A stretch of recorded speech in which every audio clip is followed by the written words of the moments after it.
अस्सलामुअलैकुम नाज़रीन, उम्मीद है कि आप सब खैरियत से होंगे। नाज़रीन, आज जो वीडियो मैं आप लोगों के लिए लेके आई हूँ, इस वीडियो में मैं मद के डिस्चार्ज के मुतालिक ही तीसरी किस्म के बारे में तफसीलन मालूमात देने वाली हूँ।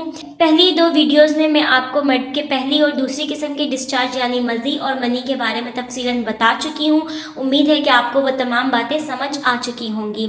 आज की इस वीडियो में हम मद के तीसरी किस्म के डिस्चार्ज यानी वदी के बारे में बात करेंगे। मगर वीडियो को शुरू करने से पहले मैं अपने तमाम व्यूअर से दरख्वास्त करूंगी कि अगर आप हमारे चैनल पर न्यू हैं और आपने अभी तक हमारे चैनल को सब्सक्राइब नहीं किया तो सबसे पहले आप हमारे चैनल को सब्सक्राइब करें और साथ ही लगे बेल आइकन को भी प्रेस कर दें ताकि आपको आने वाली न्यू वीडियोस का नोटिफिकेशन पर वक्त मिलता रहे। और साथ ही साथ हमारी वीडियो को लाइक कर दें, शेयर कर दें और साथ ही अपनी राय का इज़हार कमेंट्स में ज़रूर कीजिएगा।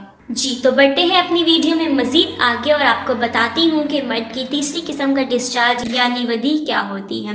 आज की वीडियो में हम मर्द के तीसरी किस्म की इखराज के बारे में बात करेंगे जिसको वदी कहते हैं। ये यूरिन के ज़रिए से निकलता है। जब मियाँ बीवी आपसे मिलाप से फारिग हो जाते हैं तो मनी का बकिया मादा जो कि उज़्व ख़ास में रह जाए और यूरिन के वक्त पिचकारी की तरह बाहर निकले, इस डिस्चार्ज को वदी कहते हैं। चूँकि ये मनी की बाकियात में से आता है और मिलाप के बाद ही होता है, इसलिए इसके बाद गुस्ल कर लेना बेहतर है।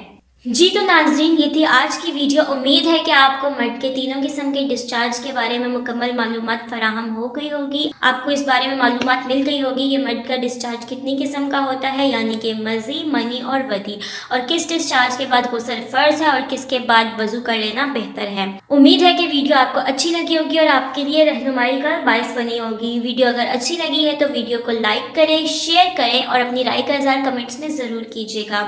साथ ही साथ हमारे चैनल को भी सब्सक्राइब कर लें और साथ लगे बेल आइकन को भी प्रेस कर दें। ख्याल रखिएगा अपना। आपसे मुलाकात होती है अपनी अगली वीडियो के साथ। तब तक के लिए खुदा हाफिज़, फ़ी अमानिल्लाह।